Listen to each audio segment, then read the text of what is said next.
Hey there, comic book community. My name is Joe, and you're watching 360 Comics. Today, I've got a yard sale redemption story for you, a story about how a little bit of patience and perseverance can go a long way in picking up a comic book collection that turned out to be pretty great. Stay tuned. As of right now, we're about 20 followers away from our milestone goal of 7,000 followers over on Instagram, at which point we'll be giving away this book right here, Batman 429. If you don't want to miss out on that, head over to Instagram, follow 360 Comics, and scroll back, look for the picture with this book in it, and make sure you like it and tag 3 friends in the comments. That's all you have to do. I'm going to be picking a winner probably in the next week, and then we'll be announcing our big 2,000 subscriber giveaway here on YouTube. So make sure you hit that subscribe button and turn the bell on for notifications so that you know when we're announcing that. As you all have probably noticed, I've been going pretty hard on yard sales and flea markets the past couple weeks, trying to get those amazing deals on comic books that you really can't get anywhere else. That being said, sometimes you strike gold and other times you completely strike out, and that's normal. But this is a story about how I turned a strikeout into striking gold with a little bit of persistence and some patience and a friendly attitude. That always helps. Anyway, I was at a yard sale.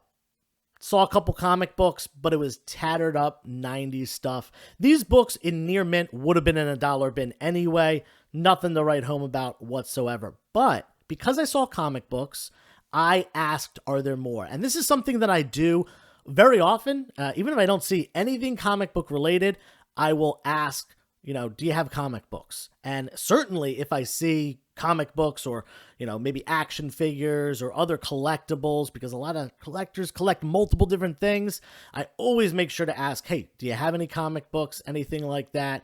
And every once in a while, someone says, oh yeah, I've got some more, either, back in the house, I could bring it out, or, some in storage. And that was the case this time. This guy said, I have a bunch of comic books, but they're in storage. I don't have them available today. And I said, all right, can I give you my number? Can we exchange numbers? And this is always really important. And personally, not only do I give people my number, I try to get their number as well, as long as they're comfortable with that.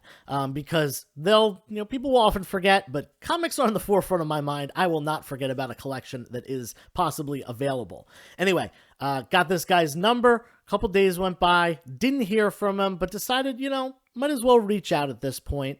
And I advise, do not bother people. Do not incessantly call and say, hey, when can I come see those comics?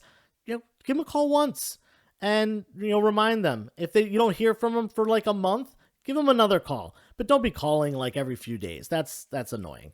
Anyway, called this guy and he said, yeah, you know what? I can go get them now. Why don't you come over this afternoon? Wow. It was, seamless. First time I called, he invited me over, had a bunch of comics. So I go over and I'm looking through things and I said, do you have a price you want for the whole batch? And he was like, oh, no. I can't sell all of these. I want to keep some. I still enjoy reading these. And I said, okay, that's totally fine. Can I just pick out stuff that I would want? And he said, absolutely. Pick stuff out. I'll give you a great price. And yeah, that's exactly what happened. I pulled some stuff out. He did say there was one book that he wasn't going to let go because he really liked it. And he's like, I'm not going to tell you what it is. We'll see at the end. And I said, okay, I really hope it's not one of the ones that I pull out, but hey, it is what it is. Anyway, I went through and this is what I pulled out. There's some good stuff in here. There's, in fact, a pretty big Bronze Age key. We'll get to that at the end. Stay tuned. First up, we've got a minor key that I always pick up when I see it. This is Doctor Strange number 62, and this is the third and final book of a 3-part Doctor Strange Dracula crossover, issues 60, 61, and 62, and this is the first battle between those two characters. I'm a huge horror fan, so this is something I always like to pick up. It's also a really, really good storyline, and if you're at all into Doctor Strange or horror or vampires or anything like that, I advise picking up these 3 books and giving them a read. Again, this is the final issue of that run. It was 60, 61, and 62. All of them have some value as, minor keys with the crossover, but again, just a great story overall. Next up, we've got Conan the Barbarian number 100, and this is the not only a milestone issue, number 100, but it is the death of, I believe her name is pronounced Belit. She's a pirate that's in a bunch of, Conan stories. And, yeah, you can see her dead on the cover, Conan holding her. This is not a major key. Deaths in comic books often are not very significant because a lot of people come back to life. But, it is what it is. Minor key and a milestone issue. Not too bad. Next up, we've got OMAC number 1, One-Man Army Corps. And, first appearance of OMAC. This is a nice higher grade copy. This is not a big key or anything like that. Probably in this condition, $20, $25, something like that. But it's a tough book to have in higher grade because of the white cover. And it's from the early 70s, I believe. Yeah, 20-cent book right here. So, yeah, this is just cool book that I pick up every once in a while when I can find it for a good price. Next, we got Werewolf by Night 22, and although this is not a key issue, there are a lot of collectors that try to complete this Werewolf by Night run because it's rather short. I believe it's only 43 issues in total. So, even the non-keys like this sell for about $10, $15, sometimes $20 in higher grade. They're awesome Bronze Age horror covers and stuff like that. So, this is staying in my personal collection for sure. Next up, some more Bronze Age horror, Chamber of Chills number 2. This is the first appearance of Brack the Barbarian. Not a major character or anything like that, but again, I collect Bronze Age horror, so this one's staying in my personal collection, and it's a key anyway, which makes it twice as good. Then we got Micronauts number 1, first appearance of a whole slew of characters. And this, I forget this guy's name on the front, but the bad guy that is very clearly modeled after Darth Vader. I'm surprised they didn't get sued on this one because that character, they probably have him looking just dissimilar enough that they wouldn't get sued. But yeah, anyway, this Micronauts run, most of the books are dollar bin books, but number 1, which, first appearance, as well as, I believe it's issue 8 or 9. I think it's 8. First appearance of Captain Universe. Look out for that one. A lot of people just pass the Micronauts stuff by, but look out for issue 1 and that first Captain Universe. He's right on the cover, so it's an easy one to pick out. Next up, you saw it in the beginning. We'll see it again. We got New Teen Titans Annual 2. This book at one point really was a dollar bin book. Not really. It was probably like $5, but you could find it in dollar bins. It's the first appearance of Vigilante, and with the popularity of the Peacemaker show and this character being, prominently featured in that show, this book has really exploded. I've seen high grade copies selling raw for like $30+, and this is a pretty nice copy as well. I already have my own, so this one is going to be up for grabs. Same with this next book, and this one I always love to find because it has some super nostalgic aspects to it for me. We've got Spider-Man and His Amazing Friends number 1. This is based off of the television show Spider-Man and His Amazing Friends and features the first appearance of Firestar. Not to be confused with Starfire, who's from DC. And I often mix their names up. It's a mess.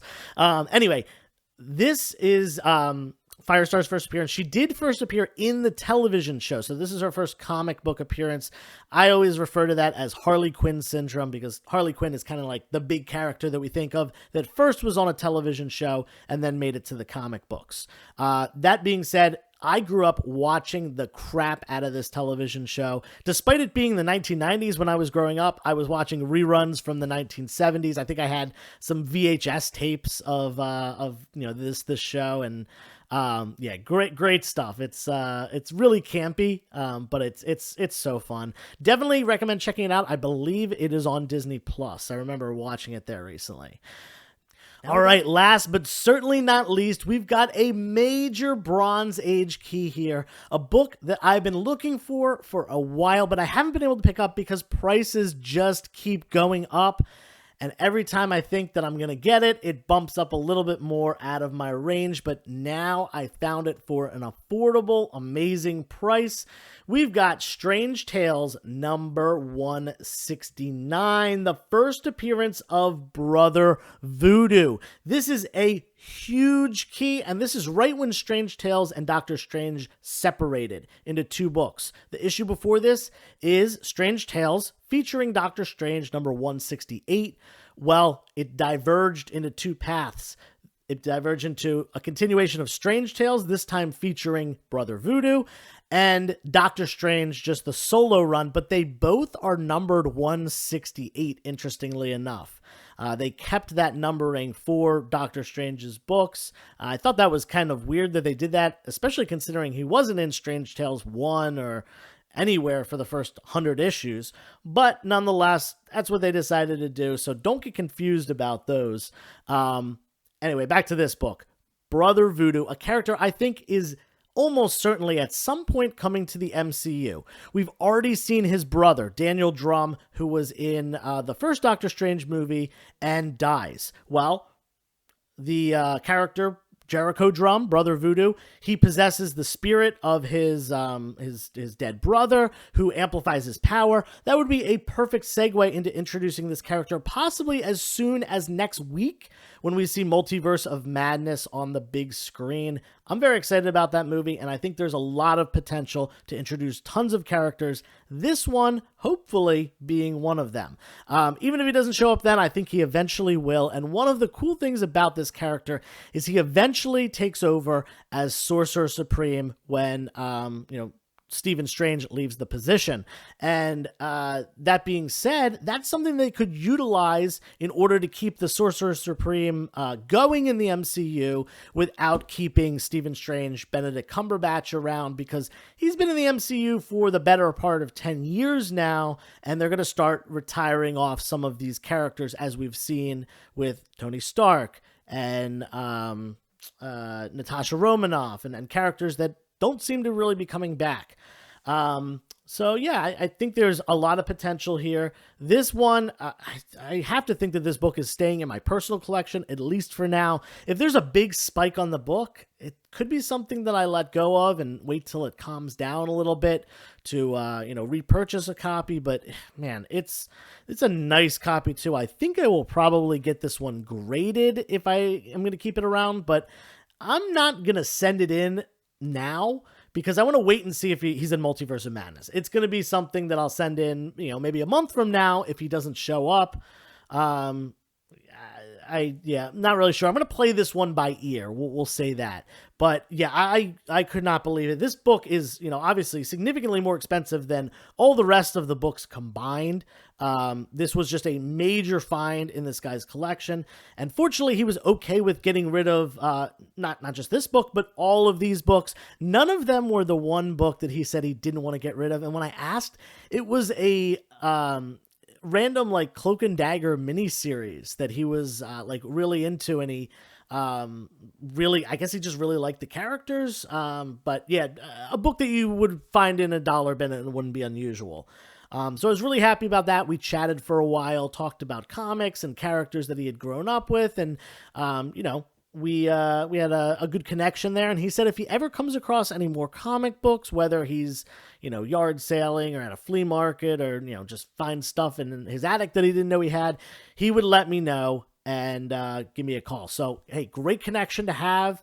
And I really got some great stuff out of this. No complaints there. It was worth the patience, worth the persistence, and I made a possible good connection that could pay off even more later.